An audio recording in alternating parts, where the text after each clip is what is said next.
Hello guys! So for today's video ay magluto naman tayo nitong chicken steak with quail eggs. Nako, super yummy pala nito guys. Enjoy watching po. So yan na nga yung aming prepare na lunch today kasi bigla akong na-miss kumain ng steak at ayan na nga yung ating niluto para maiba naman, hindi laging pork or beef or fish. So chicken naman yung ating lulutuin na steak today. So tara na guys at samahan niyo po ako magluto. So ayun na nga guys, so naglagay na ako dyan ng konting mantika at butter at igigisa na natin dyan yung ating bawang at yung ating sibuyas. And after nyan, ilalagay na rin natin dyan yung ating chicken na syempre hinugasan natin ng malinis para check na malinis yung ating kakainin. Lalo na nung ating mga anak. So ayun na nga at babalik-baliktadin ko lang yan guys. So medyo papa-brown ko lang ng konti lang yan side to side.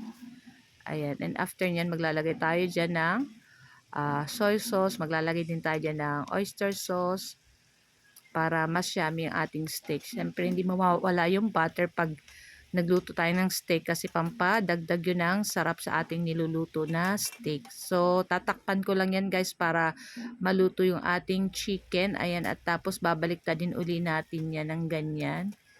Nako, bango-bango na guys. Nakakagutom na. So, yan na nga at maglalagay na rin tayo dyan ng ating soy sauce. Ayan. Yung ating steak ay medyo matamis-tamis ng konti. Kaya maglalagay tayo mamaya ng sugar. So, ayan at nilagyan natin na yan ng soy sauce at oyster sauce. At maglalagay na rin tayo dyan guys ng black pepper powder. Ayan. Para mas yummy yung ating chicken steak. Lalagyan na rin natin yan ng quail egg syempre. So, nilabo na natin kanina yung ating quail egg at binalatan na rin natin para ready. So, ayan at naglagay na tayo dyan ng sugar. Ayan, mga 3 kutsaritang sugar. So, papakuluan lang natin yan guys. And after nyan, ilagay na natin yung ating quail egg dyan. So, ayan na nga. Ay, nako, napakasarap. Try nyo to guys at nako, magugustuhan ng mga anak nyo to. At ayan na nga, naglagay na ako dyan ng calamansi juice. Ayan, siguro mga 6 na piraso yung nilagay natin dyan calamansi. At naglagay na rin ako ng 3 pirasong siling pangsigang para may konting anghang. At syempre, pampadagdag pa rin yan ng bango ng ating steak. At syempre, ayan na nga, at luto na rin naman yung ating chicken dyan.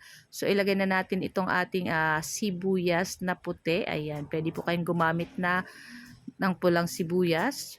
Ayan, syempre the more na maraming sibuyas, the more na mas masarap po ang inyong steak.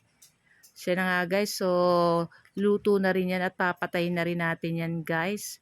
So guys, kayo po ba anong ulam nyo? Ayan, share nyo naman. Baka magkaroon pa kami ng ibang idea. So guys, ito lang ang aming video today. Sana nag-enjoy po kayo ng aking video. Sa lahat po na nag-share ng aking mga video at nagla-like at nagko-comment, maraming salamat po sa inyong lahat. Sa walang sawang sa pagsuporta sa Ma'am She and Trisan. Sa hindi pa po naka-follow sa aming page, ayun pa-follow na lang po para lagi po kayong updated sa aming mga bagong post na mga video. So guys, thank you for watching and see you next video again. Ciao! Happy lunchtime everyone. Tara, kain na na. Babu!